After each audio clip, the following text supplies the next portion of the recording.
How wonderful that some of you already got to visit a mosque. You're very fortunate here in Atlanta because you have many mosques, many opportunities to reach out to our Muslim brothers and sisters. In the whole state of Vermont, where I hail from, we have one. So you have no reason to not visit. It's right around the corner from you. There are mosques everywhere. And it's important that we visit because Islam is the most misunderstood and the most maligned religion in the world today. We are being whipped up into fear of Muslims. And when we are afraid, we're stupid, actually. We're operating out of just that reptilian part of our brain. When we're afraid, we don't have access to our higher functionings, our whole self, the power of the knowledge in our hearts, our whole being. We're resigned to a small place of living. Ali, the son-in-law of the Prophet, says, people are afraid of what they don't understand. So my hope today is to share with you a little bit about what I love about Islam in order to invite you to a place of more understanding and less fear. Islam is very practical. If you are looking for insights about how to live a good life, how to be a good person, Islam has wonderful gems to offer to you. One of the things I love most about Islam is that it invites us to be concerned about what is the most important thing in life. To get our priorities straight. What is it for you? Stuff? Money? Power, prestige, family, kindness, service, love, art, compassion. What is it for you? If you get nothing else out of today, take that one question and live into it. And if you don't know the answer yet, find out. What is it for you? What's most important? In Islam, the answer is very clear. La ilaha illallah, Muhammadan Rasulullah. There is nothing but the source, God, the one. How did you say it, Anthony? That love which is greater than we can know. That's what matters. And Muhammad is his prophet. Is the prophet of love. La ilaha illallah, Muhammadan Rasulullah. And the thing about us humans, when we get that clarity, we know what's important. What do we do with that? We forget. That's who we are. We humans, we are the great forgetters. How many of you made a New Year's resolution back on January 1st? How are you doing with it now? Let's be honest. How were you doing January 7th? We get this high resolve and this clarity, and then we get caught up in all the distractions, all the things pulling our attention here and there, and we forget. That poet, Mary Oliver, says, what is it you plan to do with your one wild and precious life? What is it?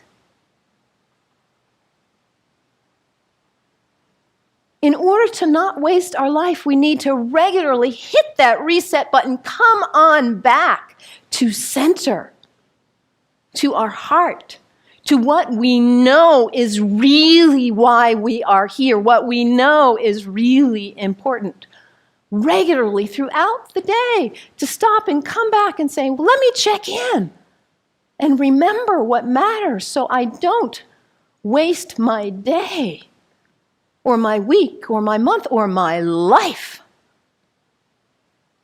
And for Muslims, this is prayer, salat.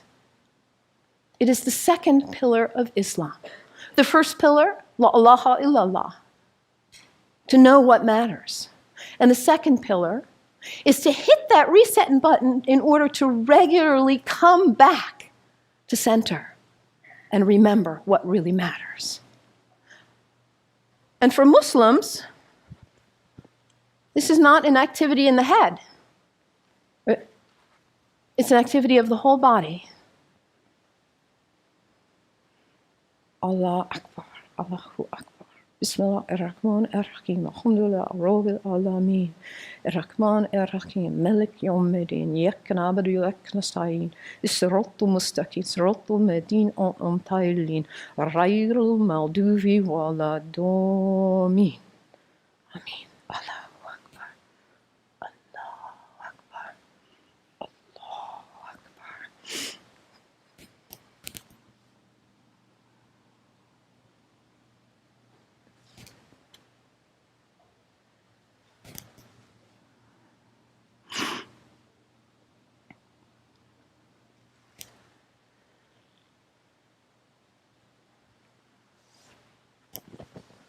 Can you imagine how limber you'd be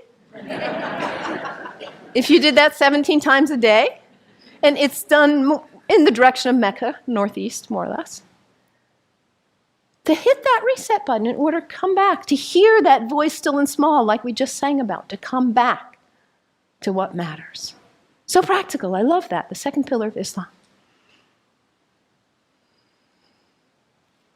Islam also reminds us to always be concerned about those who are less well off than ourselves. Over and over in the Quran it says, be concerned about the widows and orphans. Be generous. I brought some soup as a symbol of generosity, giving, donating to food banks, giving to people who need food. I think about Muhammad almost like a spiritual, a social genius. He himself was an orphan. By the time he was 6 years old, he had already lost both his parents. He knew marginality. He knew it. And what happens when there is imbalance in a society where there are some who have a lot and some who don't have enough? What happens here? Those who don't have enough are suffering, aren't they? Out of their lack of nutrition, food, healthcare, hygiene, educational opportunities, they suffer. And in their suffering, they may experience illness. Their illness doesn't stay there, does it? It spreads to the rest of the people. And in their need, they may choose to engage in criminal activity just to try to put food on the table. And that destabilizes the whole society when you have some without and some with too much. And what about the people with too much? Greed is spiritual bankruptcy. We cannot know well-being in our hearts when we are surrounded with too much while others are suffering. It creates instability. And Muhammad, peace be upon him, he was a spiritual genius saying, let's bring it back into balance. Let's give. Let's be generous. And this is the third pillar of Islam, zakat, generosity. I love that about Islam. And I love, too, that Islam invites us to take a break from our habits. We humans, we're habitual creatures. We just are. We do something once, we do it again, we just do. How many of you are sitting in the same seat you always sit in today? That's okay, nothing wrong with that. We're creatures of habit. And if the habit's a good one, like brushing your teeth, wonderful. It strengthens you. Your habits can raise you up to give you strength and clarity to live your life on purpose with integrity. Or your habits can pull you down.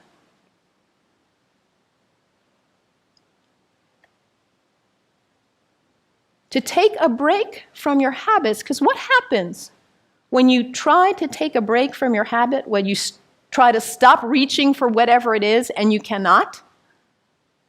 What is it for you? Coffee? Sugar?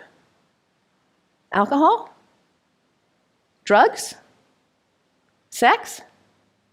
Shopping? Your cell phone? Your tablet? Gossip?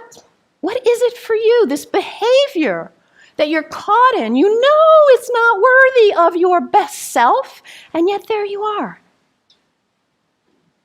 It's addiction, isn't it? When we can't stop reaching for it, we can't stop doing it. And yet your life is so valuable, you matter. And to live your life on purpose and to cultivate the habits that raise you and strengthen you so you can be your most beautiful, best, loving, caring, giving self. So to take a break from your habits so you see who's in the driver's seat in your life. And put yourself back in the driver's seat, whatever it is for you. There are other people in this room who have also struggled with addiction in this way and who have overcome it. You can get help. You can do it. Your life matters. It's valuable. This is the next pillar of Islam, fasting. Fasting not just from food, but fasting from other activities and behaviors as well. And when we fast from food in particular, and it says over again and again in the Quran, fasting is good for you if you only knew. Because we put too much in our bodies, don't we? We stress them. We overeat and put junk. And we don't honor the beauty of ourselves. And also, when we fast, hunger is not a theory in the head, it's an experience in the body when we fast from food, that feeling. And then when you see somebody else on the street who is begging, it's not a theory. You feel empathy because you know what hunger feels like. It's harder to close your eyes and walk right on by.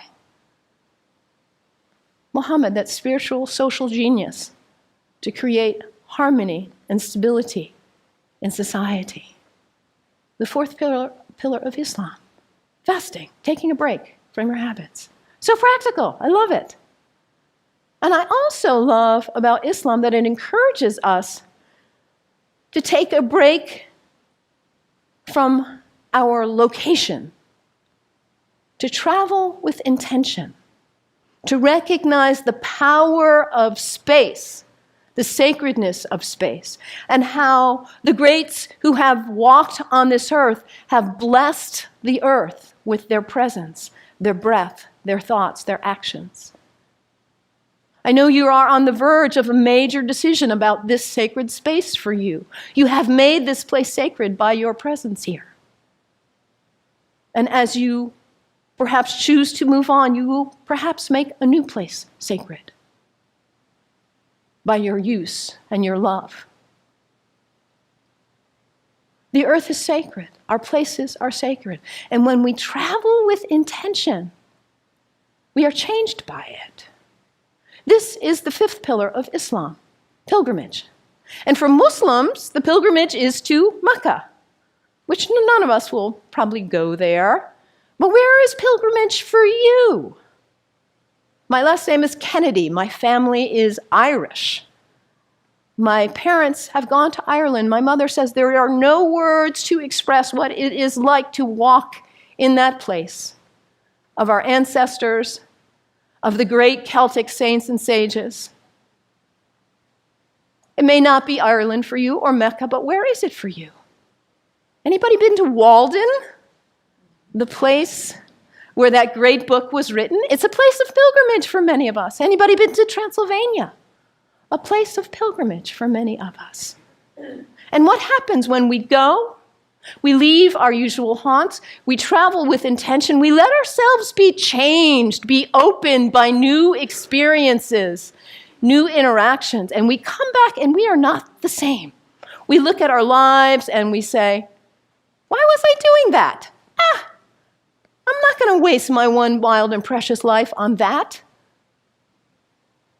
And we come back renewed and with a new value, a new understanding of the sacredness of our location, the beauty of the earth. I love this about Islam. So practical. What's the one thing that matters in your life? Hit that reset button regularly so you come back to your purpose. And don't be self-centered. Be always concerned about others and their needs, those less well off especially. And recognize the sacredness of the temple of your body. Cultivate habits that are worthy of you, that lift you to the best of who you are. And recognize the sacredness of space and the gift of the ancestors, the sages, the saints, the prophets who have gone before us and held a beacon of example for us. Travel with intention. Let yourself be changed. The 5 pillars of Islam. What great practical advice for living your life on purpose. And yet, at the same time as all of what I've told you is true, the beauty of this great tradition, we are being whipped up into fear against Muslims and Islam. I have a dear friend, Rudy, who is a retired UU minister and a Sufi like myself. And about 7 years ago or so, he said to me, M'ellen, Rudy grew up in Austria under the rise of Hitler. He said, what I see going on in the world now in the United States reminds me of my childhood in Austria. And in that time, it was the Jews who were being maligned, and now it's the Muslims.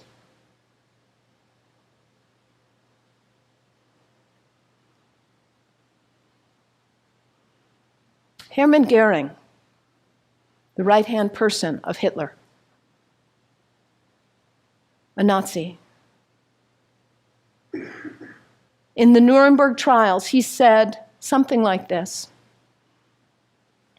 the people do not want war, that's a given.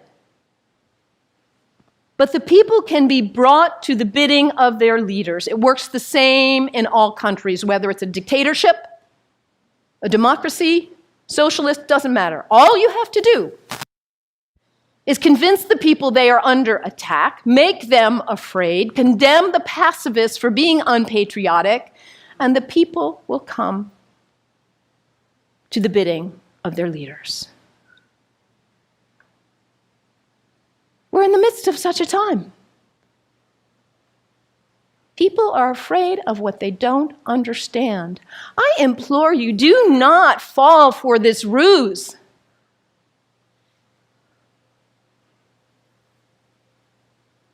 Because, as I said earlier, when we are afraid, we are stupid. We are relegated to a very small part of our mind. People who advocate violence are dangerous, whoever they are. Within Islam, guess what percent of Muslims, this is based on a Gallup study worldwide of Muslims, guess what percent of Muslims think violence is the way to go, is an appropriate response to what's going on? Less than 1%. This is really accurate social science research. And this less than 1% of Muslims who advocate violence are getting 75% of the media coverage. This less than 1%, yes, they are dangerous. The fringe in any religion is dangerous, whether they are Christians or Jews or Sikhs, whoever.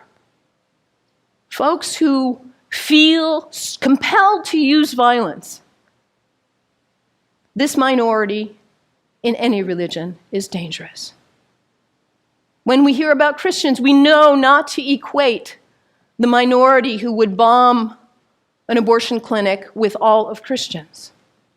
The same is true with Islam. This Less than 1% who would advocate violence, they do not speak for Islam. The people who speak for Islam are the people who are most concerned about living life on purpose. Not wasting your wild, precious life, but hitting that reset button, coming back to center. Being concerned about justice and everyone's needs. The true Muslims are the people who recognize the temple of the Holy Spirit, which is our body, and cultivate life and living and habits that are beautiful and worthy. The true Muslims are the people who respect the earth and the prophets from all traditions. So I implore you, you've got Muslim neighbors all around. Go visit. Make friends. Do not let yourself fall into this trap of being afraid of what you do not know. And take the example from the great tradition of Islam and live your one wild and precious life on purpose. May it be so. May it be so. Blessed be. Amen.